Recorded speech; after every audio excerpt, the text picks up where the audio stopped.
Adani group के chairman Gautam Adani अभी हाल ही में वॉरेन बफेट को ओवरटेक करके दुनिया के 5वें सबसे अमीर इंसान बन गए हैं। Gautam Adani top 5 richest person की लिस्ट में शामिल होने वाले इकलौते इंडियन या फिर यूं कहें कि इकलौते गुजराती हैं। चाहे दुनिया के टॉप रिचेस्ट लोगों में शामिल इंडियंस की बात करें या फिर एशिया में अमीर लोगों को गिना जाए, लगभग हर जगह आपको सिर्फ गुजराती या मारवाड़ी ही नजर आएंगे। आपने देखा होगा कि इंडिया में ज्यादातर टॉप क्लास जो कामयाब बिजनेस होते हैं उन्हें चलाने वाले भी यही लोग होते हैं। लेकिन अब सोचने वाली बात यह है कि इंडिया में इतनी सारी कम्युनिटीज होने के बाद भी सिर्फ यही कम्युनिटी ही बिजनेस वर्ल्ड में राज क्यों करती है। बिल्कुल कुछ ऐसा ही सवाल मोहसिन परबाई के मन में भी आया था। इसीलिए एक दिन वो अपने मारवाड़ी दोस्त से पूछते हैं कि आप लोग बिजनेस में इतने कामयाब कैसे हो जाते हो, आप लोगों का बिजनेस फेल क्यों नहीं होता। तब उनके फ्रेंड ने उनको जवाब दिया, मोहसिन देखो, मारवाड़ी और गुजराती लोग अपना पैसा एसिमेट्रिक अपॉर्चुनिटीज वाले बिजनेस में इन्वेस्ट करते हैं जो अगर चल जाए तो उन्हें बहुत प्रॉफिट हो, पर अगर किसी वजह से बिजनेस फेल हो जाए तो उनका ज्यादा नुकसान ना हो। जहां स्टॉक मार्केट में कहा जाता है कि अगर आपको ज्यादा रिटर्न्स लेनी है तो आपको ज्यादा रिस्क लेना होगा, वहीं मारवाड़ी और गुजराती लोग कम से कम रिस्क में ज्यादा प्रॉफिट कमाने के सोचते हैं और उनका कुछ इस तरह का माइंडसेट होता है, heads I win, tails I don't lose much. मतलब अगर हेड आया तो मैं जीतूंगा और अगर टेल आया तो मैं ज्यादा कुछ नहीं हारूंगा। फिर इसके बाद इसी तरह के माइंडसेट वाले लोगों को एनालाइज करके मोहसिन परबाई ने अपनी बुक में उनको क्लासिक धंधो स्टाइल का नाम दिया। उन पर काफी रिसर्च करने के बाद फाइनली उन्होंने पता लगाया कि मारवाड़ी लोगों के कामयाब होने का सीक्रेट क्या है और सभी चीजों में जो जो बातें या रूल्स उनको बहुत ज्यादा वैल्यूएबल लगे उन सभी को उन्होंने अपनी बुक में डिटेल में मेंशन किया है और इस बुक का नाम है द धंधो इन्वेस्टर। आज की इस वीडियो में मैं आपको इसी बुक के कुछ क्लासिक धंधो फ्रेमवर्क्स के बारे में बताने वाला हूँ। साथ ही मैं आपको ये भी बताऊंगा कि ऐसे कौन से रूल्स हैं जो ये लोग अपने बिजनेस को कामयाब बनाने के लिए यूज करते हैं, ताकि इन रूल्स को जानकर बाकी इंडियंस भी एक कामयाब बिजनेस क्रिएट करें और रिच लोगों में अपनी जगह बनाएं। So let's begin. क्लासिक धंधो स्टाइल को समझने के लिए आप इस स्टोरी को बहुत ध्यान से समझिए। आपको पता है अमेरिका में रहने वाले इंडियंस की पॉपुलेशन बहुत ही कम है और इन इंडियंस में से जो गुजराती हैं वो और भी कम है। बट क्या आप जानते हैं कि ये थोड़े से गुजराती इंडियंस ही अमेरिका के 50% मोटेल बिजनेस को रन करते हैं। कैसे, चलिए मैं बताता हूँ।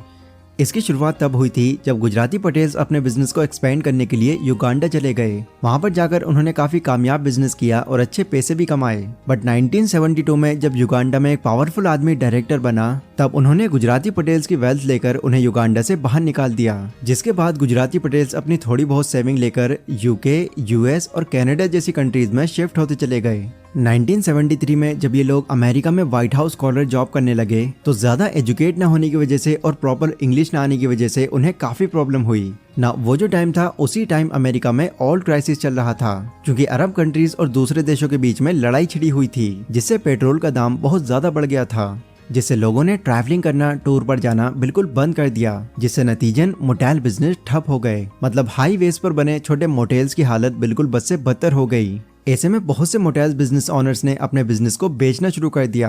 अब इस तरह से जब इतने सारे मोटेल्स एक साथ बिकने लग गए तो ऑब्वियसली उनका प्राइस बहुत कम हो गया और मोटेल बिजनेस काफी कम रेट पर सेल हुए। यहाँ तक कि बैंक्स भी लोगों को मोटेल बिजनेस खरीदने के लिए 90% तक का लोन दे रहे थे। बट यहाँ पर गुजराती पटेल्स ने अपना दिमाग दौड़ाया और बैंक से लोन लेकर और अपनी थोड़ी बहुत सेविंग से डाउन पेमेंट करके उस बिजनेस को टेक ओवर कर लिया, क्योंकि वो जानते थे कि मोटेल बिजनेस हमेशा डाउन नहीं रहने वाला। लेकिन बिजनेस चलाने के लिए पैसा ना होने की वजह से और रहने की कोई जगह ना होने की वजह से उस मोटेल में जो वर्कर्स थे उन्होंने उनको निकाल दिया और खुद मोटेल के एक रूम में अपनी फैमिली के साथ रहने लगे। वो खुद ही मोटेल के छोटे बड़े काम करने लगे और खुद ही वहाँ की देखभाल भी करने लगे, जिससे उनकी मोटेल कॉस्ट कम हो गई और वो क्राइसिस में सरवाइव कर पाए।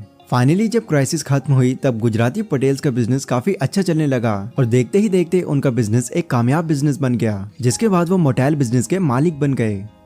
तो अगर आपने इस स्टोरी को समझ लिया है तो चलिए अब मैं आपको धंधा फ्रेमवर्क के कुछ जरूरी रूल्स भी समझा देता हूँ, क्योंकि इन्हीं रूल्स को फॉलो करके मारवाड़ी लोग इतने अमीर बन पाते हैं।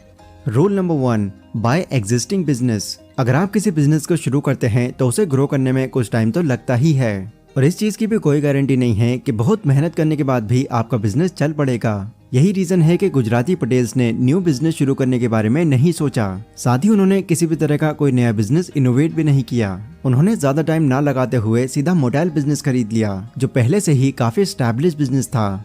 ऐसा उन्होंने इसलिए किया क्योंकि एक तो बिजनेस को इनोवेट करने में ऑब्वियसली बहुत पैसे लगते हैं जो उनके पास पूरे नहीं थे, और दूसरा उन्हें पता था कि अगर वो एग्जिस्टिंग बिजनेस मॉडल को बाय करेंगे तब अगर उनका बिजनेस फेल हो जाता है तो उनको उतना नुकसान नहीं होगा जितना कि एक नए बिजनेस के फेल होने पर होता है। इसीलिए जब भी आप किसी कंपनी पर इन्वेस्ट करें तो नई कंपनीज में पैसे लगाने की जगह आपको हमेशा ऐसी कंपनीज में पैसे लगाने चाहिए जो सालों से चल रही हो, जिसकी वैल्यूएशन अच्छी हो और जिसकी मार्केट में रेपुटेशन भी हो। Rule number 2, by business with ultra slow rate of change. ज्यादातर लोग अपने पैसे ऐसी कंपनीज में इन्वेस्ट करते हैं जो खुलने के कुछ ही टाइम बाद में ट्रेंड में आ जाती है या तेजी से ग्रो करने लगती है, पर ऐसी कंपनीज में अपने पैसे लगाने से आप सारे पैसे खो भी सकते हैं। एग्जाम्पल के लिए बोलूँ तो आपको याद होगा कि 2016 में टिकटॉक लॉन्च हुआ था जो कुछ टाइम तक काफी तेजी से ग्रो भी किया था।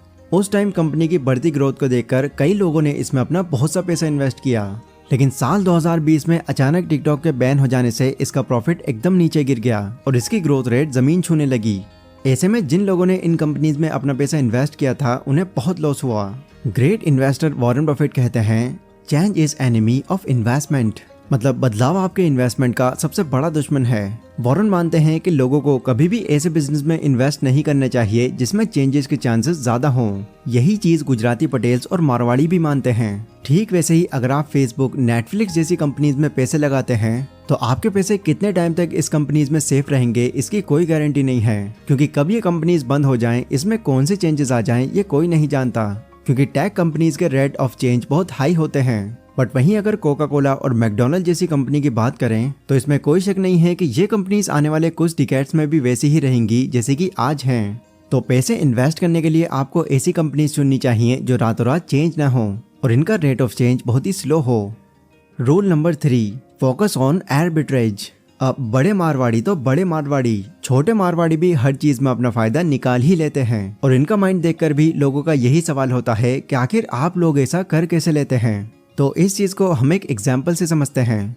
मान लीजिए चेन्नई में किसी साड़ी की कीमत 5,000 रुपए है, पर वहीं यूपी के अंदर इसी साड़ी की कीमत 10,000 मिल रही है। तो इस तरह के जो चेंजेस होते हैं उनको आर्बिट्रेज ऑफ प्लेस कहते हैं। बट वहीं अगर अभी गोल्ड की प्राइस 50,000 रुपए है और एक महीने बाद इसकी प्राइस बढ़कर 60,000 रुपए हो जाती है तो इसे आर्बिट्रेज ऑफ टाइम कहते हैं। इन्वेस्टमेंट में आर्बिट्रेज बहुत ही ज्यादा इंपॉर्टेंट माना जाता है, क्योंकि आर्बिट्रेज की वजह से ही अपनी इन्वेस्टमेंट में प्रॉफिट कमाया जा सकता है। इसीलिए आपको आर्बिट्रेज के कॉन्सेप्ट को समझकर इस पर फोकस करना चाहिए।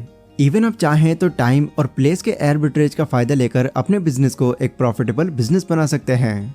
Rule number 4, by business at big discount.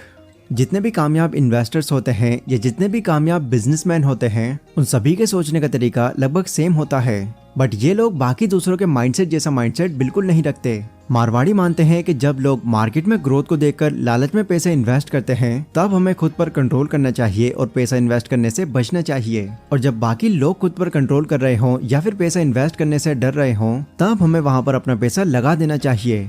कहने का मतलब ये है कि जब लोग डर कर अपने स्टॉक सेल कर रहे हों तब आपको वो स्टॉक को खरीद लेना चाहिए। मारवाड़ी हमेशा ऐसे वक्त में स्टॉक खरीदते हैं जब मार्केट डिप्रेशन कंडीशन में होती है। एग्जाम्पल, 1987, 2008, 2020 में जब मार्केट डाउन था तब सभी लोग अपने शेयर्स को जल्दी जल्दी बेच रहे थे। तो उस टाइम जिन लोगों ने शेयर्स को बेचने की जगह शेयर्स को खरीदा उन्हें सस्ते दामों में अच्छी कंपनीज के शेयर्स मिलते चले गए। जब भी मार्केट डाउन होता है या फिर कंपनी किसी शॉर्ट टर्म प्रॉब्लम की वजह से नुकसान में चलती है तब लोग डर के मारे शेयर्स को बेचने लगते हैं, जिससे अच्छी कंपनीज के शेयर्स भी काफी सस्ते मिल जाते हैं। तो मार्केट में डिप्रेशन के टाइम बाकी लोगों की जगह शेयर्स बेचने की बजाय मारवाड़ी की तरह सोचते हुए बिजनेस को तभी खरीदो या कंपनी में अपना पैसा तभी इन्वेस्ट करो। अगर किसी फ्लैट की एक्चुअल कीमत 20 लाख रुपए है और आपको 15 लाख में मिल रहा है तो आपको फ्लैट खरीदने के बाद में 5 लाख का प्रॉफिट आगे हो ही जाएगा। Rule number 5, by business with मोट। मारवाड़ी लोगों की ये खास बात होती है कि वो बिजनेस को देखकर ही बता देते हैं कि ये बिजनेस चलेगा या फिर नहीं। ऑथर कहते हैं कि जिस भी बिजनेस में आप पैसे लगाने के बारे में सोच रहे हैं तो सबसे पहले आपको उस बिजनेस के मोड के बारे में पता होना चाहिए। मोड किसी किले की सामने वाली खाई को बोलते हैं, जिसे पार करना दुश्मनों के लिए बहुत मुश्किल होता है।